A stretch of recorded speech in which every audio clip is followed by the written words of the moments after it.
top of Old Smoky.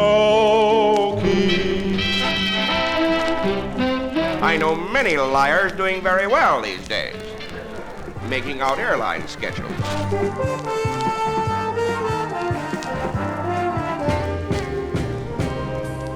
Mr. Bojangles, a date which will live in infamy.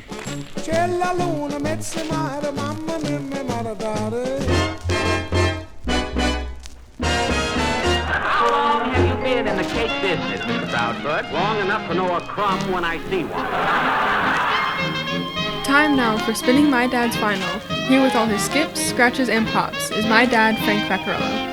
Thanks, sweetie, and thank you for tuning in to episode 116 of Spinning My Dad's Vinyl. Back to one of my favorite voices in my dad's collection. He was a singer I was supposed to see, however, he got sick before the show, but that show included Sammy and Frank. He's often referred to as the King of Cool. So, get ready to hear the stereo copy of the two my dad has of this album with Volume 116, Dean Hits Again. you're nobody till somebody loves you. You're nobody till somebody cares. You may be the king, you may possess the world and its gold. Ah, but gold won't bring you happiness when you're growing real old. The world still is the same, you'll never change it. As sure as the stars shine above. Oh, you're nobody till somebody really loves you. So find yourself somebody to love.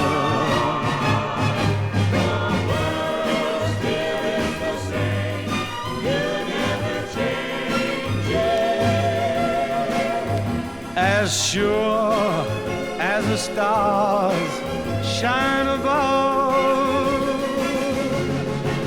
Oh, you're nobody till somebody loves you. So find yourself somebody to love.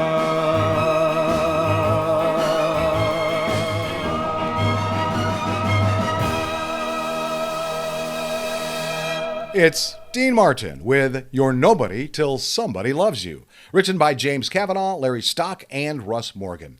It was actually the second time Dean released this song, the first time being just months earlier on his final record for the Capitol label, The Door Is Still Open to My Heart. Okay, why this album for this episode? Well, it's about time I got to the second of the 4 Dean Martin albums my dad had, especially since this was one of his favorite singers. My dad had also collected several of Martin's CDs when that technology took over my dad's collection. Plus, Martin had such an interesting life, I'll only be able to touch on a few points when I get to the bio, but it was really fun researching it for the show. Next up, Dean does a lot of opening his heart in his music. Don't believe all those lies. Darling, just believe your eyes and look, look. My heart is an open book. I love nobody but you. Look, look. My heart is an open book. My love is honest and true. Some jealous so-and-so wants us to part. That's why he's telling you that I've got a cheating heart. Don't believe all those lies. Darling, just believe your eyes and look, Look, my heart is an open book. I love nobody but you. Some jealous so-and-so wants us to part. That's why he's telling you that I've got a cheating heart. Don't believe all those lies, darling, just believe your eyes and look, look. My heart is an open book. I love nobody but you. Nobody but you. Nobody but you.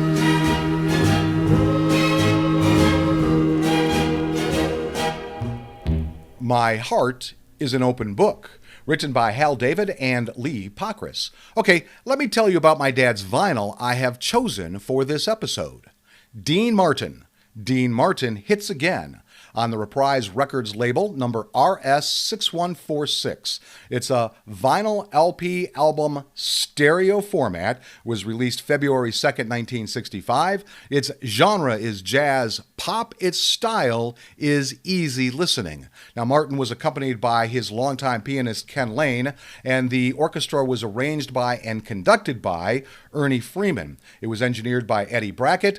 The photography for both the cover and the liner notes was Ed Thrasher, and its producer was Jimmy Bowen. Now, you can tell this is the stereo version because of the large word stereo on the front cover. My dad also has the mono version of this record. And according to ChatGPT, yes, I'm looking at them more often for research, Dean Martin's album Hits Again was released in both mono and stereo versions because at the time of the album's release, stereo technology was relatively new and not yet widely adopted. Therefore, many record companies would release albums in both mono and stereo to cater to customers who had not yet upgraded their equipment to stereo. In the case of Hits Again, the mono version was likely the primary release, as mono was still the standard format for most records at the time. However, the stereo version would have been marketed to audiophiles and early adopters who were interested in experiencing the album in the new stereo format. It's also worth noting that some listeners still prefer the sound of mono recordings as they can be more consistent across different playback systems and may have a warmer, more natural sound compared to some earlier stereo recordings. And I also noticed that there was a paragraph from the liner notes of the mono version missing from the liner notes of the stereo version. I wonder why that was. It was about Dean's manager. We will be hearing 6 of the 10 songs from this album. Now, the liner notes are quite extensive. I'm only going to read the first and last paragraph with one line from each paragraph in between. The atmosphere at his recording sessions has changed. Before he hit with Everybody Loves Somebody, and then The Door Is Still Open to My Heart, Dean Martin's sessions were hopeful. Now, hits later, they're confident. You don't need to listen at the sessions to tell you that. You can tell just by looking. Confidence everywhere. In everyone. In Ernie Freeman, the arranger and conductor. In Mac Gray, Dean's manager. In Ken Lane, Dean's accompanist. In Jimmy Bowen, the producer. In Eddie Brackett, the engineer. In the orchestra, always looking bored as if they'd really rather be home watching Mr. Ed reruns. And in Dean Martin.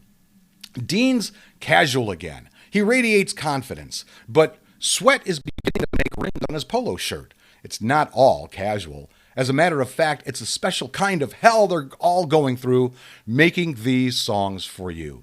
And those liner notes were written by Stan Cornyn.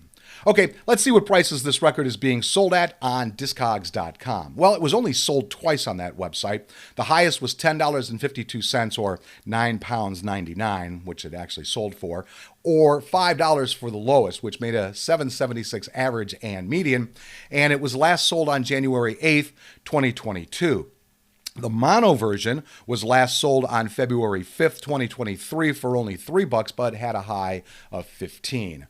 149 Discogs.com collectors claimed the stereo version in their libraries, while 1,554 claimed the mono version. Neither eBay nor Amazon had copies much different from those valuations.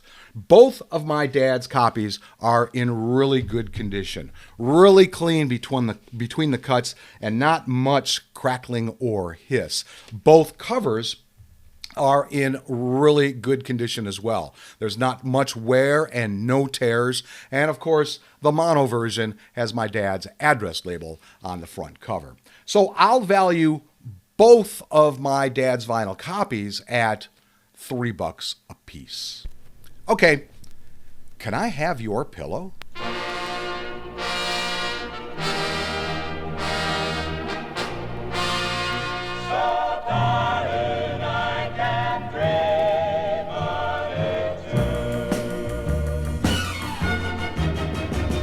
Send me the pillow that you dream on. Don't you know that I still care for you? Send me the pillow that you dream on. So darling, I can dream on it too. Each night while I'm sleeping, oh, so lonely, I'll share your love and dreams that once were true. Send me the pillow that you dream on. So darling, I can dream on it too. I waited so long for you to write me,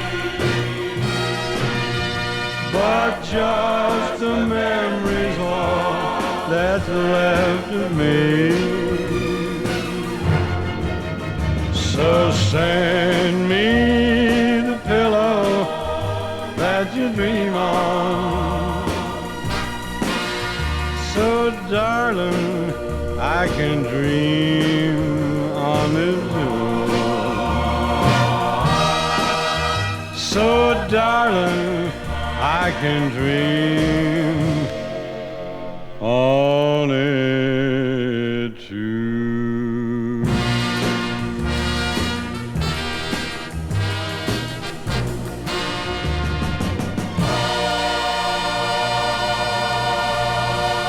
Send Me the Pillow You Dream On, written by Hank Lachlan. Okay, let's add a little more bio information to what we heard in episode 75 about this cool crooner. Martin was born Dino Paul Cricchetti on June 7, 1917 in Steubenville, Ohio, to an Italian father and Italian-American mother. His first language was Italian, and he spoke no English until he started school at the age of 5. He attended Grant Elementary School in Steubenville, where he was bullied for his broken English. As a teenager, he played the drums as a hobby. He dropped out of Steubenville High School in the 10th grade because, according to Martin, he thought he was smarter than his teachers. He bootlegged liquor, worked in a steel mill, served as a croupier at a speakeasy and a blackjack dealer, and was a welterweight boxer. He started singing with local bands, calling himself Dino Martini after the Metropolitan Opera tenor Nino Martini. He got his break working for the Ernie McKay Orchestra. He sang in a crooning style influenced by Harry Mills of the Mills Brothers and Perry Como. By late 1940, he had begun singing for Cleveland bandleader Sammy Watkins, who suggested he change his name to Dean Martin. He stayed with Watkins until at least May 1943. By fall 1943, he had begun performing in New York. Martin was drafted into the military in World War II, but after 14 months, he was discharged due to a hernia. After his 10 years with Jerry Lewis, which we'll explore more deeply in this episode's interesting side note, Martin had a stellar solo career. Like Sinatra, Dean could not read music, but he recorded more than 100 albums and 600 songs, where he hit the top 100 charts 28 times. He appeared in at least 35 movies and countless TV specials, including his own The Dean Martin Show and the popular Dean Martin Celebrity Roast. Despite Martin's reputation as a drinker, perpetuated via the vanity license plate Drunkie, his alcohol use was quite disciplined.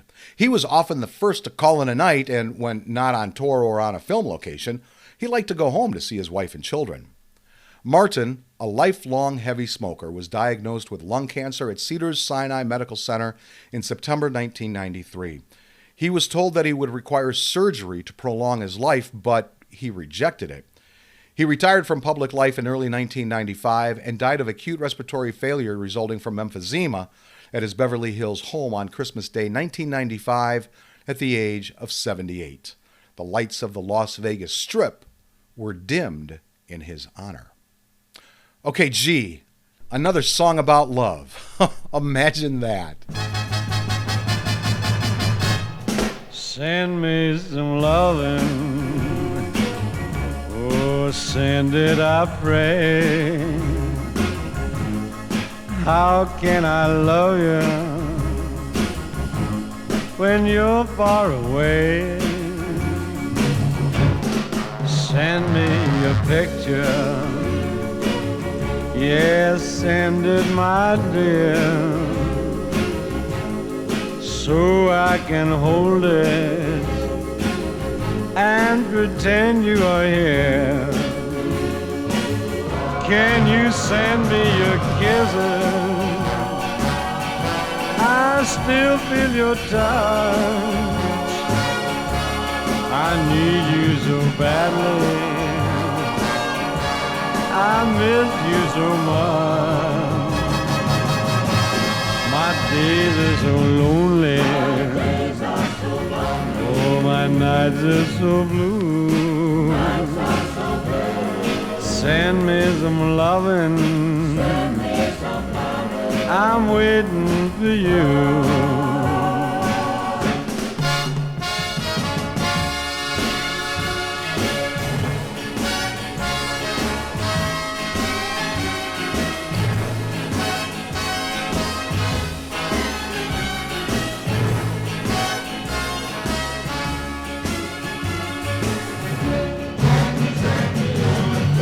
Can you send me your kisses? I still feel their touch. I need you so badly.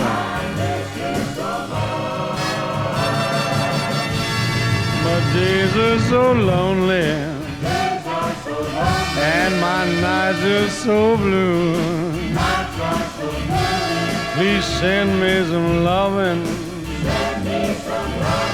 I'm waiting for you. Send me some lovin'.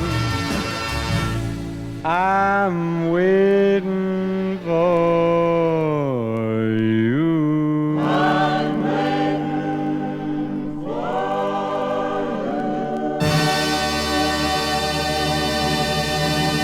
you. Send Me Some Lovin', written by John Marisalco and Leo Price.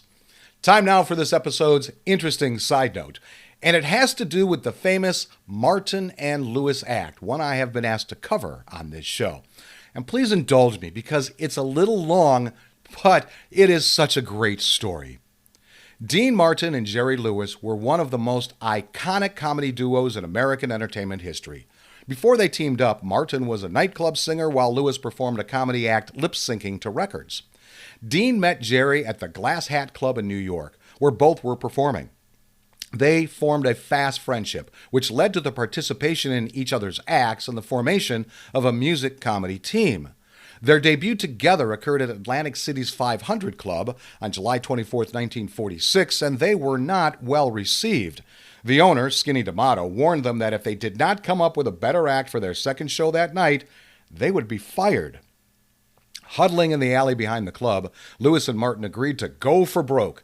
They divided their act between songs, skits, and ad-lib material. Martin sang and Lewis dressed as a busboy, dropping plates and making shambles of Martin's performance and the club's decorum until Lewis was chased from the room as Martin pelted him with bread rolls. They performed slapstick, reeled off old vaudeville jokes, and did whatever else popped into their heads. The audience laughed. This success led to a series of well-paying engagements on the Eastern Seaboard, culminating in a run at New York's Copacabana. An NBC radio series, The Martin and Lewis Show, ran from 1948 to 1953. On April 3, 1949, they debuted on their TV version of their Martin and Lewis radio show on the NBC TV network with guest Bob Hope, with their inaugural program drawing lackluster reviews in the April 30th, 1949 issue of Billboard magazine. Lewis hired young comedy writers Norman Lear and Ed Simmons to improve their act. By 1950, Lear and Simmons were the main writers for Martin and Lewis. Gee, I think Norman Lear went on to create a few TV hit sitcoms over the years. The duo were quickly signed to a movie deal and ended up making 16 films together over the next 10 years. The formula was usually the same. Two unlikely friends are driven apart by some trouble, usually related to women chasing Martin's character, only to have each other's backs in the end. Almost all of their films became wildly popular. Despite their success, problems began to creep into their relationship. Martin started to feel that Lewis was exerting too much control over their work and began to talk of returning to a solo career. Lewis, who still idolized Martin in many ways, felt betrayed, and before long, the two stopped speaking.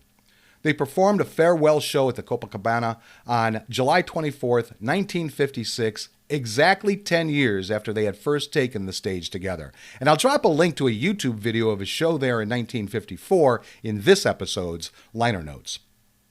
Both men continued to have success after going their separate ways. Martin's popularity continued as a member of Frank Sinatra's Rat Pack, and Lewis scored a series of hits with films like The Bellboy, The Ladies' Man, and The Nutty Professor. Despite their success and the passing of time, they continued not speaking to each other. Then came the Labor Day telethon moment in 1976. Now, contrary to legend, it was not really the first time Martin and Lewis had seen each other in 20 years, but it was an unexpected and memorable public reunion for the two legends. Frank Sinatra ushered Martin onto stage, and after a couple hugs and a few emotional moments, Lewis asked, "So you working?" A question he had asked Martin back in 1946 before they got together. Even funnier was when Martin said, "I'm working 6 weeks a year at the Megum," referring to the MGM Grand in Las Vegas. And I'll drop a link to that YouTube video in the show's liner notes as well. The Martin and Lewis partnership remains one of the most beloved comedy duos in American entertainment history. Next up is a song that was made popular by other artists as well.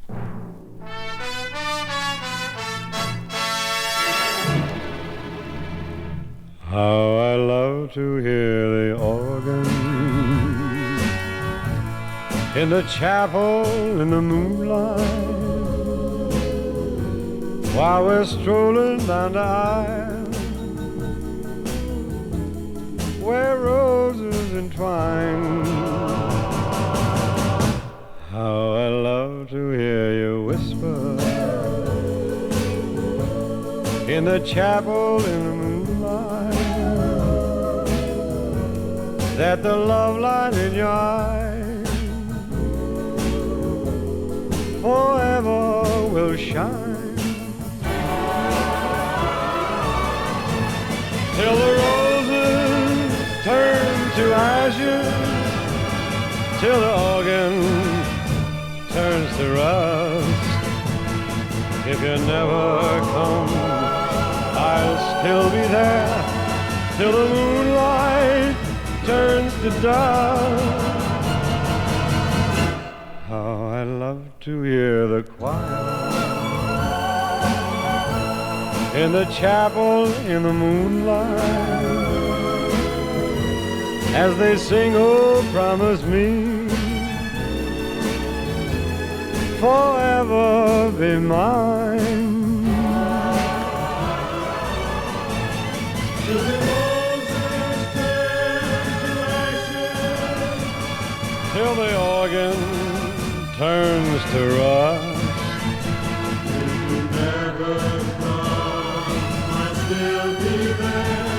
Till the moonlight turns to dark. How I love to hear the choir in the chapel in the moonlight as they sing, oh, promise me forever be mine.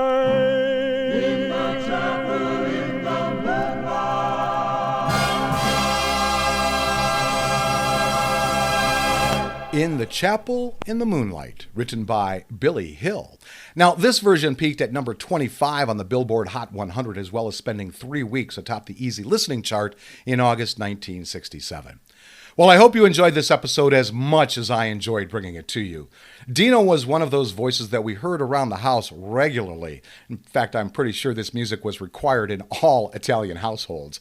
He sang with such ease and emotion, but always with a touch of humor. It was also cool diving deeper into a story about a partnership that we all got to enjoy on so many different levels, and one the world obviously missed once it ended. Okay, we're going to end on another song that was recorded hundreds of times, including by vocalists like Liza Minnelli and Rod Stewart.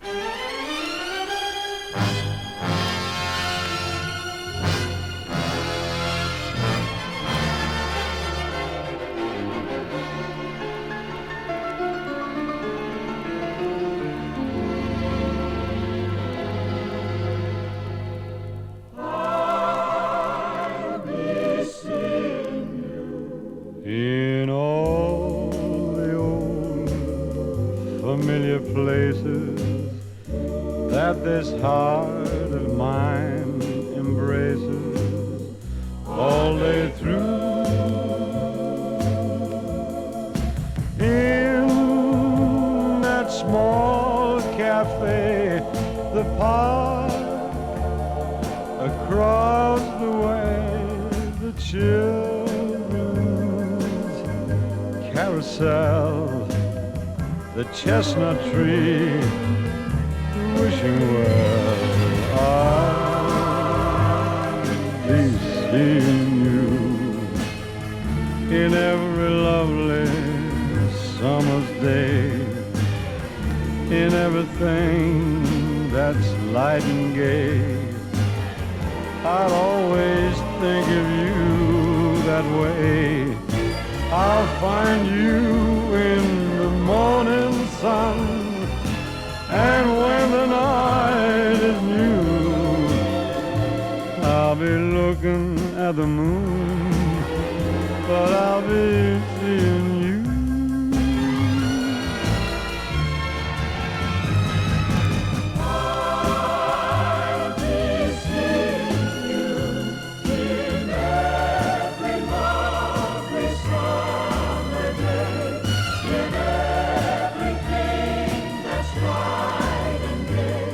I'll always think of you that way.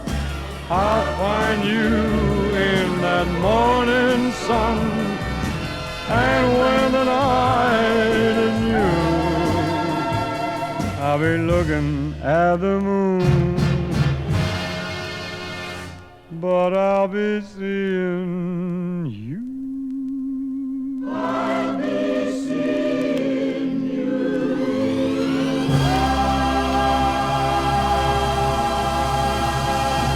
I'll Be Seeing You, written by Irving Cahall and Sammy Fain. And there you have selections from the King of Cool's first album for Reprise Records. So thanks for tuning into Volume 116, Dean Hits Again However You Did. If you want more information about this show, head over to spinningmydadsvinyl.com. I'll be back next week with all my skips, scratches, and pops for a 78 RPM Sunday, Volume 117, 8 Sides from Victor. Until then, go with the flow, my friends.